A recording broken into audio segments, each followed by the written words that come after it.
Ordfag hele sommeren på P3.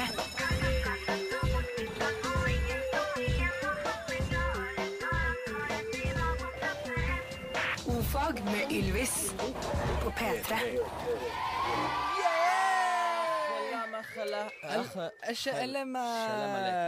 Shalom aleikum.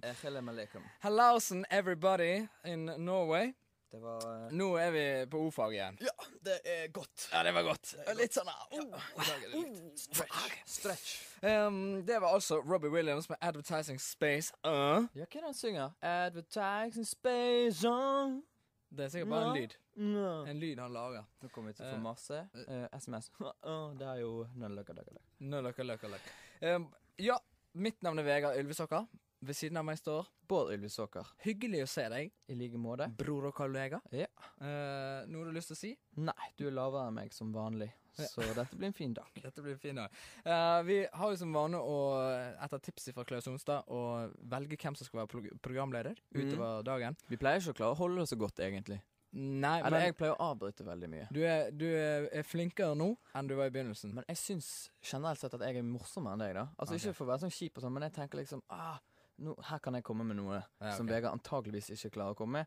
Og da vil jo jeg det. Det er helt sikkert en veldig vanlig følelse. Ja. Men vi har brukt å gjøre det ved hjelp av stein, saks, papir. La oss gjøre det. Og det er for så vidt greit. Men vi fikk en mail i går av Pål Magnusson. Og han sa det at eller merket til at da dere spilte stein, saks, papir, bare hadde 2 forkast. Forkast er altså denne sånn. Og så står det her: dette er i strid med de internasjonale regler. Man skal ha 3 forkast, sånn at leveringen kommer på 4. Og han er involvert i noe sånn steinsakspapir.com-sak.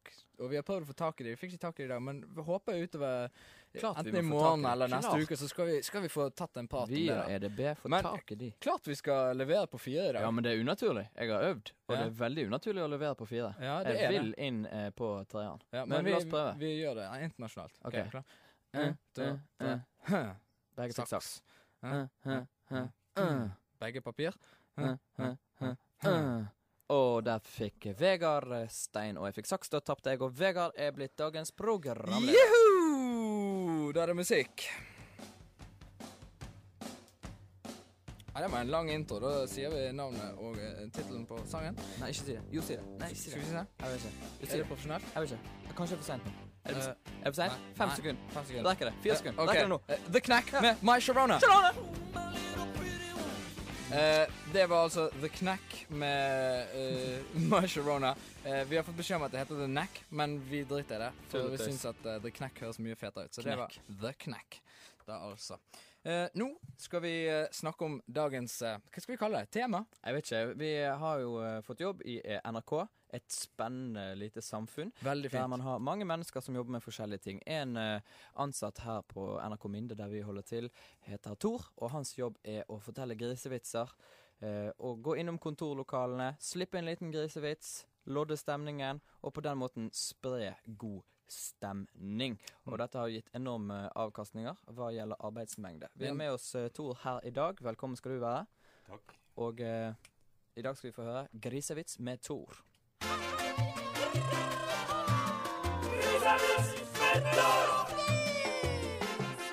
Grisevits med Tor, det var jo voldsomt. Vær så god. Det er en liten historie fra 40 år tilbake. Vi var en ungdomsgjeng. Noen hadde klassefest, og noen var litt eldre.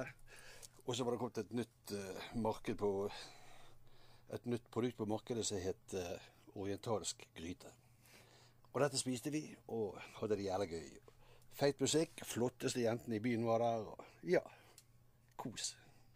Så begynte magen min å koke. Det rumlet, og det sleit. Og jeg måtte bare på dassen. Stormet av gårde. Dassen var ledig, heldigvis, og inn. Og der satt jeg. Nesten en time. Beinhardt. Og gjorde meg ferdig, og på veien ut så treffer jeg den flotteste damen på hele festen.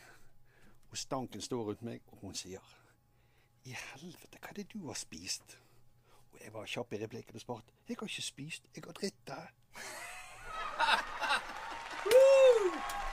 dagens grisavits!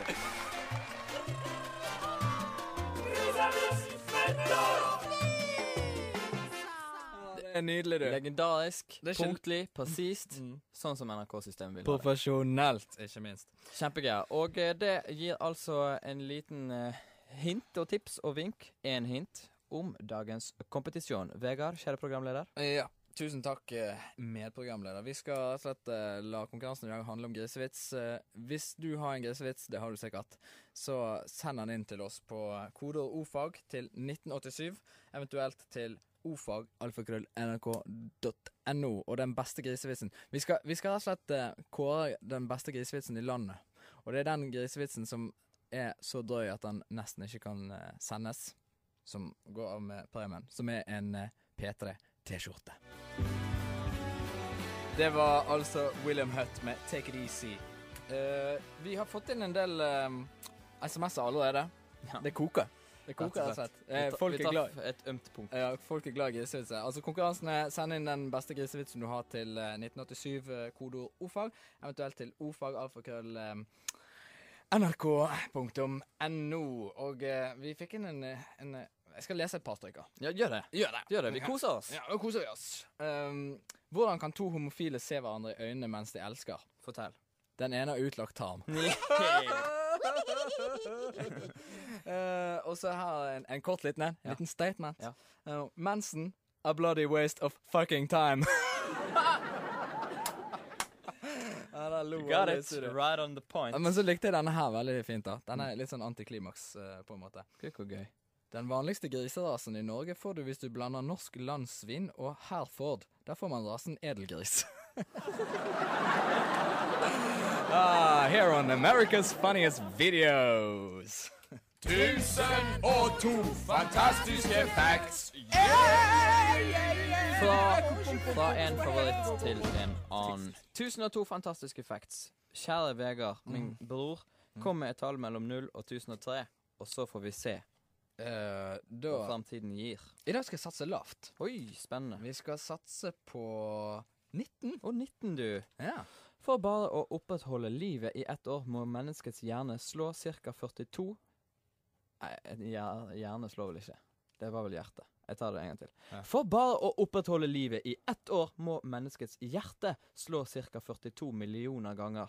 Vi må trekke pusten ca. 8 millioner ganger, spise 1100 måltider og sove nesten 3000 timer. Alt dette uten serviceavtale. Helt fantastisk. Det er helt sykt. Ta Skal du ha en et til? Ja. Nå satser vi høyt. Oi. 624. 624. Bakgrunnen for den amerikanske borgerkrigen 1861-65 var blant annet spørsmålet om slaveriets opphør. Det var 4 millioner svarte slaver, og på slutten av krigen utgjorde de over en tredel av sørstatens befolkning. Under krigen vokste statsgjelden fra 90 til 2800 millioner dollar, og for de pengene kunne man ha kjøpt alle slavene fri. 1002 fantastiske facts.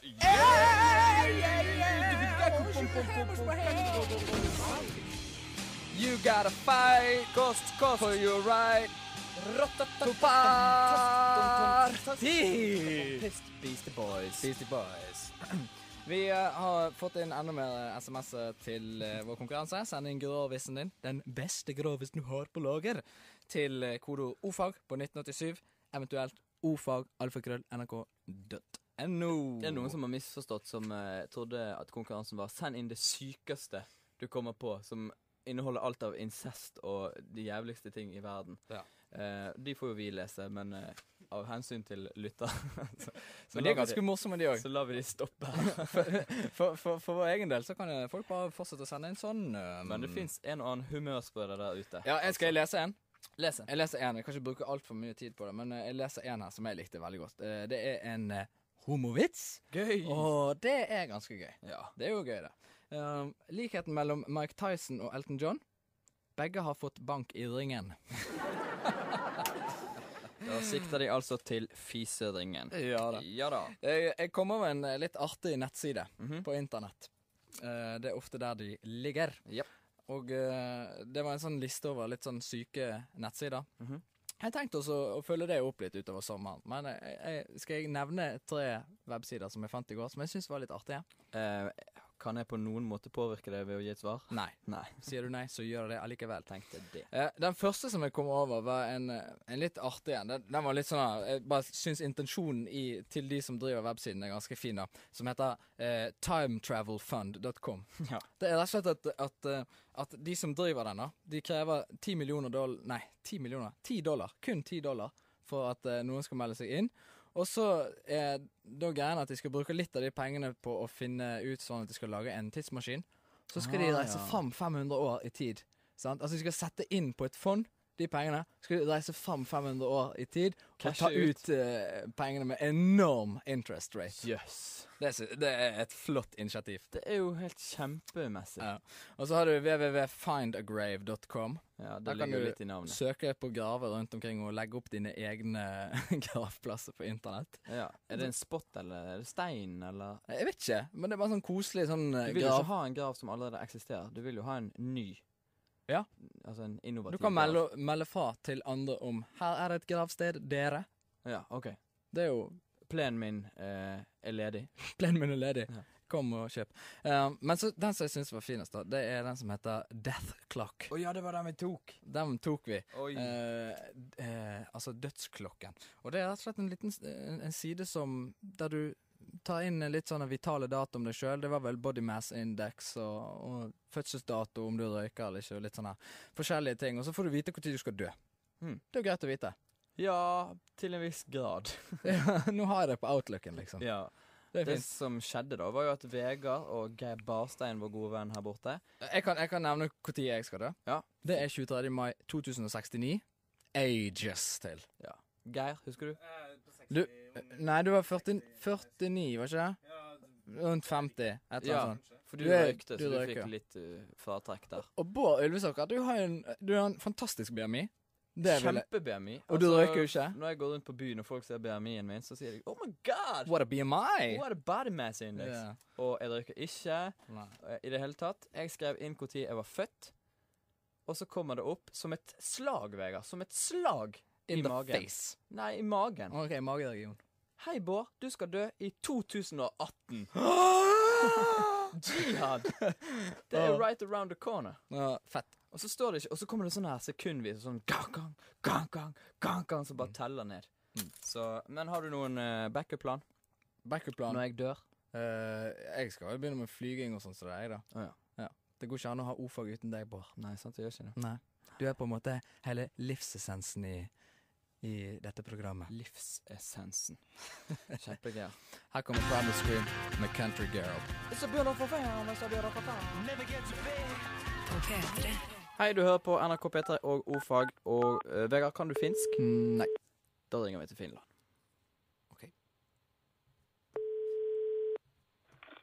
Hotelli Helka. Hallo, tästä mua alapäin Turilla, kun taitiin mun syytäs. Anteeksi, kuinka? Sitä kuunte? I'm sorry, I don't understand. Toilai ettei mautu olkeetissa nauta ei ala härbenin, kun tuossa on saavetti sen tei aurutakin hänten. Hallå? Hallå? Ursäkta, hur kan jag hjälpa er? Tässä on muuta äly hautiin, niin kohta sama äly pyrtyi kantuu, alkaa häsen men häitellä mun tuukulaita, mä osilla äite veni hinpäin puku toisessa vuodet. Puhutteko suomea? Englantia? Ja? What is your language? What are you using? Jos mä otan Suomi-kärteen lau. Suomi? Finland? Finland. What is your language? Because you can speak Finnish. Suomi. No, kiitos näkemiin. No kiitos. Du hører på ordfag med Bård og Vegard Ylvisåker. Jeg har blitt så annerledes fra sist vi var på skolen. Ordfag hele sommeren på P3. Der er Bjørn og John, The Young Folks. Eller sangen heter Young Folks da, men de er jo sikkert ganske unge selv. Du hører på NRK P3 og ordfag. Vi har hatt konkurransegående med grisevitser og får inn svar på svar på svar. Det er god stemning her nå. Ja, veldig bra. Hvis du har lyst til å joine konkurransen, så er det jo send kodeord ordfag til 1987, eventuelt ordfag@nrk.no. Vegard, les noen hits. Ja, det er vanskelig å velge ut. Noen er for drøye, noen er ikke drøye nok. Mange for drøye, synes jeg. Ja, det er veldig mange drøye. Mye sånn her pedofili og garasjen full av spedbarn og syke ting. Ja. Men for all del, folk må jo få lov å holde Det på. får vi bare hinte om. Men det er mye bra. Mye bra. Vet du likheten mellom en jomfru og en selunge? Nei. Vet du det, Geir? Nei. Begge blør når de får kølle. Det er kjempegodt sagt der, altså. Fin lyd der for Geir. Skal jeg ta en til? Ja. Den er fra Nord-Norge, da. Det har ikke vært så mye for Nord-Norge som jeg skulle tro i en slik konkurranse. Nei, men det er mange sånne sørlendinger som skriver hørt om den nordnorske Det er bare fordi de gir seg ut for å være nordlendinger. Her kommer den. Ja. En tanaværing sto og tok ei jente bakfra i en trappoppgang. Plutselig gled han 4 trinn ned. Oppsann, det var nesten så den datt ut. Dette er toppunderholdning. Og så kan dere gjøre dere klare for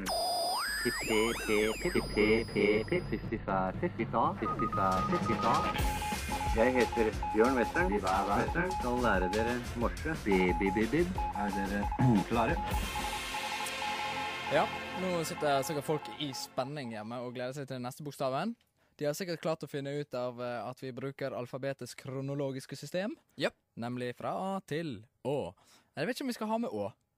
Vi får se litt på det. Vi har 30 sendinger. Det får vi ta litt på feelingen. Uansett. Det er altså morsekurs. Vi skal lære hele Norge morse ved hjelp av Western-metoden. Og med oss på det så har vi fått Bjørn Western, som ga ut Norsk Eieroklubbs morsekurs for brevskolen i radiotelefoni for en god stund tilbake siden.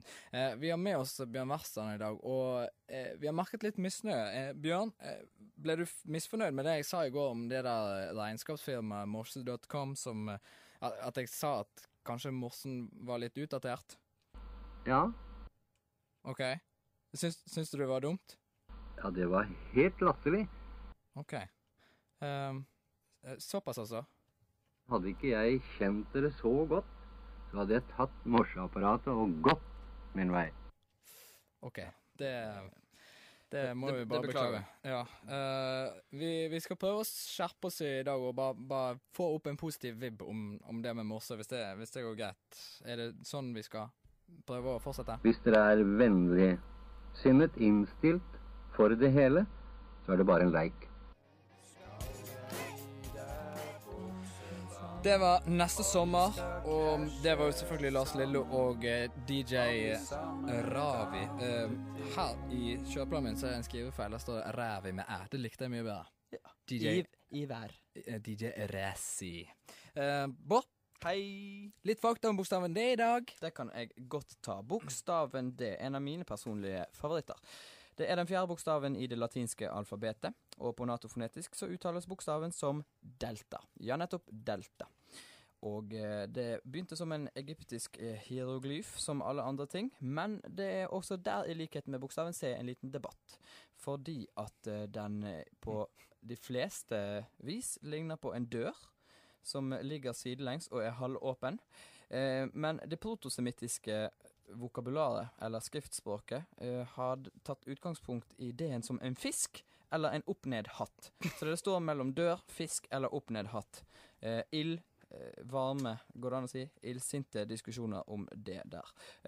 Det er rett og slett brystkopp D, og da begynner vi å komme opp i size, rar, som Geir sier. I Bergen sier vi gibbadeier. På tegnspråk så gir du uttrykk for at du vil si bokstaven D ved å vise en pekefinger. Okay. Det kan jo lett misforstås, men det kan jo i hele tatt pekefingersystemet ofte gjøres. Kjemien, der står D-en for destroyed, nei, jeg mener astronomien. Der står D-en for destroyed eller disappeared comet. Det er jo litt spennende, som for eksempel kometen Schumacher-Levi den 9. Den har jo da fått tilnavnet D1993F2. Var det fordi han forsvant i 1993? Spennende at du spør. Det er fordi han forsvant i 1993. Du vet selvfølgelig ikke hva F2 står for. Det kan vi kanskje komme tilbake til når vi snakker om bokstaven F. Helt til slutt så vil jeg si at D-en er jo i likhet med alle de tidligere nevnte bokstaver en vitamin. Og en vitamin som gjør godt for huden. Det er en såkalt jentevitamin. Det er veldig mange jenter som er opptatt av denne vitaminen. Den kommer best til uttrykk gjennom sollys.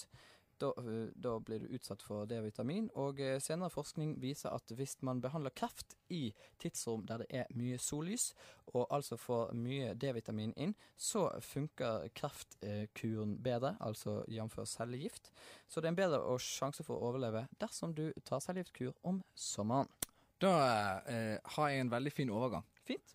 Ifra det med Seljefjord. For han John Thaw, som heter Inspector Morse. Inspector Morse. Ja, han døde i 2002 av kreft, og han skulle ha tenkt på dette her før. Kjempefin overgang. Ja, fordi nettopp han het Inspector Morse. Nå skal vi snakke om Morse igjen. Ja, må være så snill å følge med nå. En D, den sier D-D-D-D-D-D.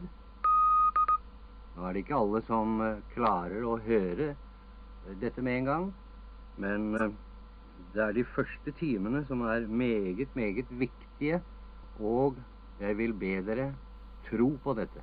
Jeg synes han litt sånn krass i dag. Men han gått sur på grunn av det der morse.com-greiene. Det helt klart med rette. Og der skal vi skjerpe oss, og vi skal få en god flow.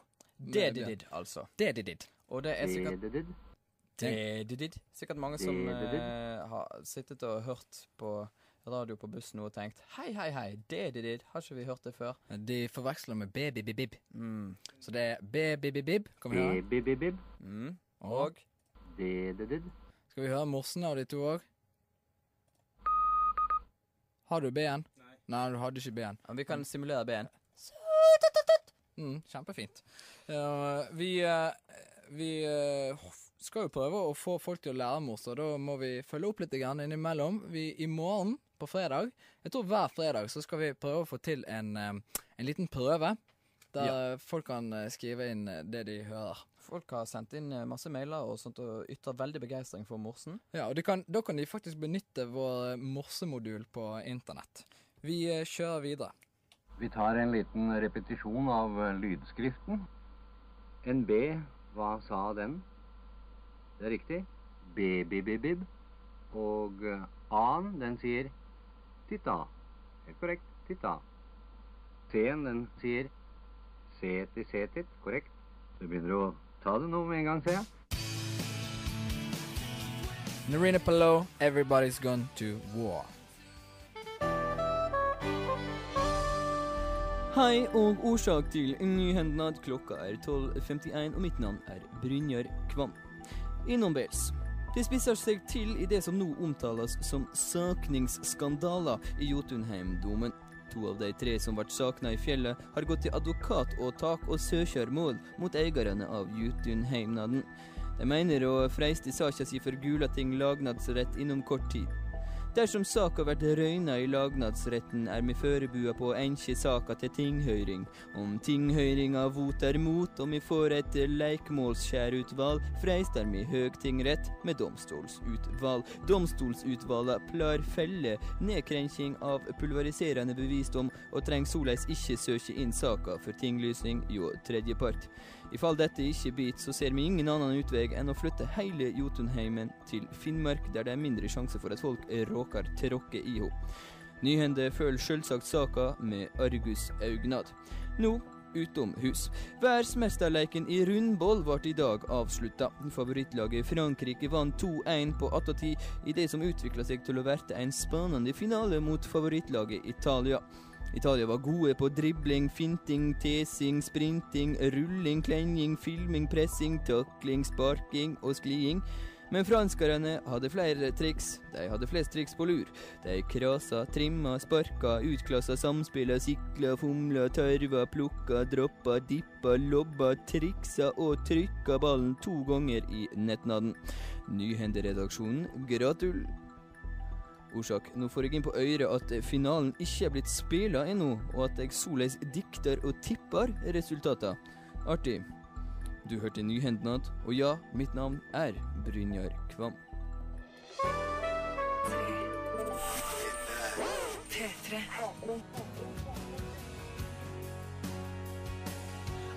The Connells 74-75. Maken, det der minner meg om gode gamle tider når jeg faktisk hadde sånn stemme som dette her. Kjempegær.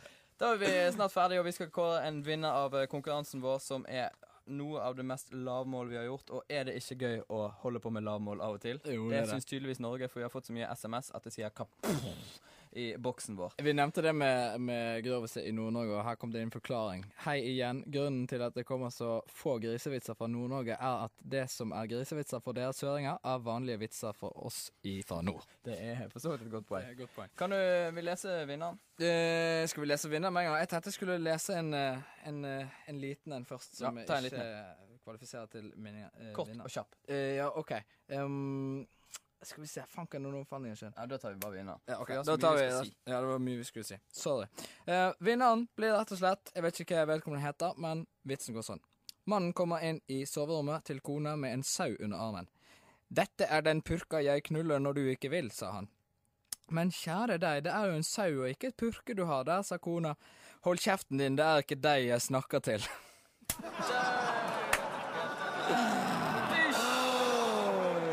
En ordentlig grisevits der altså her på O-fag. Deilig t-skjorte sendt i posten. Da skal vi takke for oss. Vi vil gjerne minne på at vi har en nettside på internett, nrk.no/ofag. Der kan du skrive deg inn i skoledagbok og leke med morse og alt mulig gøy. Radioresepsjonen kommer etter oss. De sender fra Kvarten hele sommeren, og det ikke hele sommeren da, men så lenge Kvarten i hvert fall. Og det til lørdag. Kommer mye gøy. Lionel Richie og Tjukkasarane og Lommelegen og alt det der live. Onsdag til lørdag fra 13 til 14. I morgen så får vi besøk av Julian Berntsen. Vi skal spille sanger og ting sammen, og folk kan sende inn mye gøy der. Nå kommer det snart nyheter med Amund Grøpperud. Musikken var produsert av Jørgen Hegstad. Tusen hjertelig takk for oss. Det var kjapt og flitt.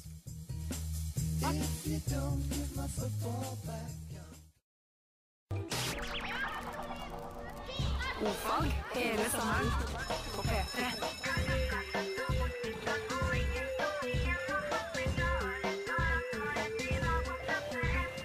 O-fag med Ylvis på P3.